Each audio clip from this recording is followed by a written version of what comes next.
Hello everyone, it's Bigfoot. Today I'm going to be reviewing the Garmin Fenix 3 HR. I upgraded this watch after I thru-hiked the Appalachian Trail. Many of you know I used the Suunto Traverse on the Appalachian Trail during my thru-hike. Today I really want to talk about what I liked about the Suunto and the real reason why I upgraded to the Garmin Fenix 3.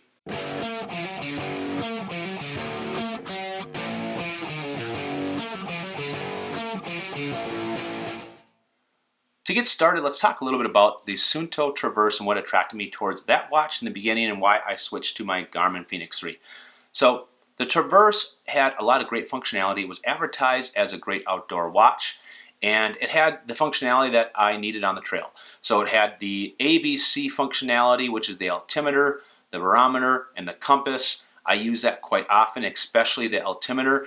And the great thing that I really loved, and I got a lot of feedback from my viewers when I put this in my videos in the very beginning, was using the Moves Count app that is paired with any Suunto product, and you basically have the ability to share a virtual map, topographical map of what your journey looked like, how the elevation gain, the loss, the best speed or pace that you had during your trek, whether it's a run. In my case, it was a hike. And it was just a really cool feature that really put the icing on the cake at the end of my beginning videos on my Appalachian Trail thru-hike. Now, because of that, I also had to use the GPS functionality of that watch to be able to get those maps to work. And that's what the downfall that I had with the Traverse was, the battery life. As it pertains to the battery life, I typically got about 10 hours of time on my GPS when I had a full charged watch until it was completely drained. Now the problem with that was I was hiking typically longer than 12 hours on the average day. So for me to continue to keep my watch going, I would actually have to plug it in to my backup battery while I was hiking, and it just didn't make much sense. So the reason why I stopped putting my virtual maps at the end of my videos was just because I didn't have enough GPS battery life to be able to get me through the whole day. Now, that brings me to the reason why I went with the Fenix 3. So the Fenix 3 has a lot better battery life. I'll get to that in just a little bit. The second piece is I wanted to have more functionality with a watch that had a built-in HR monitor. Now, the Traverse, if you wear the strap, you can get that data, but I didn't want to wear a strap, especially when I'm hiking. And the last is functionality. With the Garmin, there is a lot more useful functionality, practical functionality that I need on the trail, but especially in everyday life. I'm not always through hiking, I'm not always on the trail, so I wanted to have functionality of things that I'm going to be using every day. So those were the big three reasons why I shifted my focus to get the Fenix 3. With the Garmin Fenix 3, there are lots of different roles that this watch plays. First of all, it's a GPS watch. You can use it as an outdoor watch, a sports watch, a triathlon watch, activity, sleep. It's got the built-in HR wrist monitor, and then it has the smartwatch features. So all of these things are all built in this, which really makes it much more practical in everyday life, especially for folks that are out doing lots of training, triathlons, running, anything that has to do with the outdoors, and it really makes it a really easy buy, at least it did for me. Now the design, the Fenix 3 HR is really durable. It is beefier, so it's thick. Some folks are not attracted to that, but I went with the sapphire version, which basically means that the display, the glass, is almost unscratchable. When I had my Traverse and I was out on the trail, there were 2 or 3 different times that I actually endured some scratches. One came at Mahoosuc Notch when I was climbing through some of the boulder fields. And I've had this and owned my Fenix 3 for probably about 6 months now, and I don't have one scratch. And to be honest, outside of the band, it looks like it's brand new. So all in all, I love the display. It's beefy, it's durable, and it is as scratch resistant as you can find. I will tell you, it was worth for me the extra money to get the sapphire version. All right, let's talk about the built-in HR monitor. Now, my package that I bought came with the strap, and I use typically the HR strap when I'm doing a lot of my running. But when I'm hiking, I really rely on my heart rate monitor that's built into the wrist. What's great about this is first of all, Garmin has a lot better accuracy with their built-in wrist HR monitor than all the other GPSs on the market. Now, it's not going to be the same accuracy as you have with the strap, but it's going to be as accurate as you can get right now with the technology that we do have. But what is also nice about having this built-in HR monitor is it's going to have more accurate calorie count burn content. So when you're looking at all of your stats on your phone using the Garmin app, you're going to have a better idea of the actual calories that you burnt out there on the trail or out there training, whatever you're doing. Fenix 3 is waterproof to 100 meters, which is insane. Now, I always take mine off before I go in the shower, but if you want, you can wear this in the shower. You can go swimming with it. It's made, one of the features on here is made to go swimming. It's great. I absolutely love the functionality. And again, out there in the backcountry, there's nothing that you need to worry about with this watch. It's going to endure all of the elements. Let's talk about battery life. Now, battery life is one of the 3 reasons why I went with this watch in the beginning. Now, last week I had the opportunity to section hike Georgia on the Appalachian Trail, and I had the ability to really put the battery life to the test. Before that, I haven't probably been in GPS mode on my watch for more than 2 to 5 hours at most. Now, I was super impressed with the battery life that I got on my Garmin Fenix 3 last week on the AT. The day that I spent the most time in GPS mode was when I hiked from Neal Gap to Traill Mountain Shelter. It was about 27 miles, and I used about 10 hours of battery life on my Fenix 3. When I got done with the day, I still had 48% of my battery life left. I was really impressed with the fact that I was in GPS mode for almost 10 hours, and I still had 48% of my battery life left. Garmin states that in GPS mode, you'll get 16 hours, up to 16 hours of GPS life. I will tell you, for me, I probably could have gotten at least that, maybe even just a little bit over. So I was super impressed. So now that I know I can get that off of 10 hours and it only used about half my battery, I know that I can go out there and do some of my 16-hour hikes, up to 16-hour hikes. Sometimes I had some crazy days like that in the AT last year, and I don't have to worry about recharging my battery during the day. I'm going to be able to use it the entire hike. Some other things about the battery life, Garmin states on the average, you're going to get about 6 days of battery life when you are doing all kinds of different functionalities with this.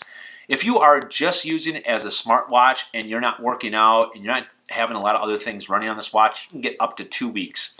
For me, on average, I end up recharging my battery about every 7 to 10 days. And sometimes it's a little bit earlier than that if I actually remember it, but I've gone as long as 11 days, I believe, without actually using the charger to charge this. Now, to charge your Fenix 3, it is a little bit more of a bulky charger as most GPS watch chargers are. So if this is something that you're thinking about bringing out on the AT, it is going to be a little bit more weight, but I thought it was definitely worth it, especially with the battery life that you get for the Fenix 3. So more on the functionality, there are so many stats that you get based on whatever training that you're doing, whether it's hiking, whether it's running, whether it's swimming.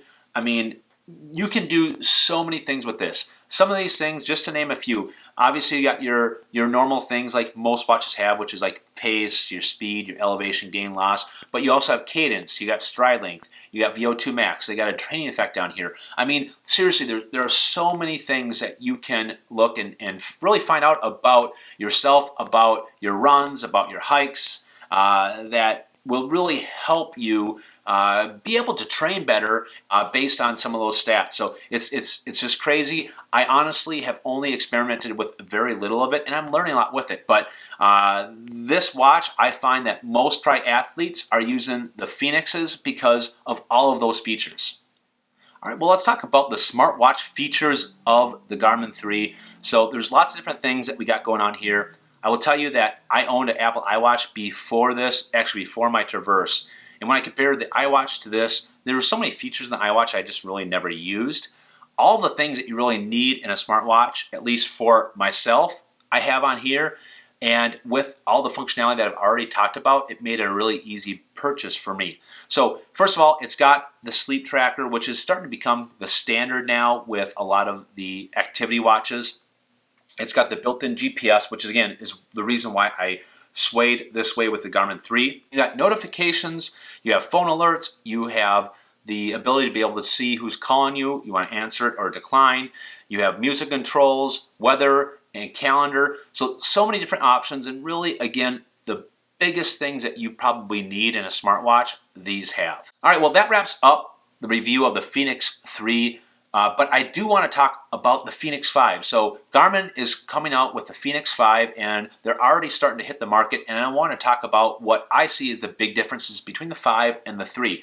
So starting off, the quick fit bands that the Fenix 5 has gives the ability to be able to basically have a quick release built into the bands, so you can change them out relatively easy. Well, really easy. It will take you a few seconds, and you can clip it on, clip it off.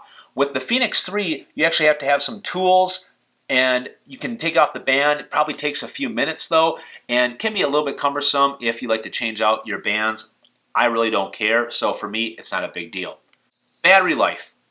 I mentioned on here you get 16 hours, Garmin says 16 hours of battery life on GPS mode. With the Fenix 5, you actually get 24 hours. So you get a full day, which is amazing. And the last difference with the Fenix 5 to the 3 is the case size of the actual watch. The Fenix 3 comes in at a 50 millimeter case size, which for a lot of folks is bigger than they like to have. For me, I enjoy it. I like how big the watch face is. It does become a little difficult sometimes when I am putting my coat on or a shirt on, just because it will catch it because it's so thick. But you know what? With how beefy and durable it is, I like that. Now with the Fenix 5, you actually have 3 different case sizes that you can choose from. You have a 42 millimeter, a 47 millimeter, and a 51 millimeter. So you really have different options if you want to go smaller, or if maybe you want to have just a tad bit bigger, going from 50 to 51. Now, pricing for the Fenix 3s to the Fenix 5s. So with the Fenix 3s, since the 5 is starting to come out, the pricing is dropping on the Fenix 3. Right now, you can get a Fenix 3 fresh out of the box starting at $499 and up, and really kind of depends on what kind of features that you want. I went with the Sapphire version, which is the display that I was talking about that is really scratch proof, and what I paid for this and my heart rate monitor was $650. That was a long time ago. You can find a lot better deals than that on the web right now. The Fenix 5 is going to start at $599 and up, and that really, again, depends on what kind of options you want. If you want the Sapphire version, if you want the base model. Now, there's lots of different prices and deals out there. I have found that most of the good deals are actually on Amazon itself. I'll put those links below.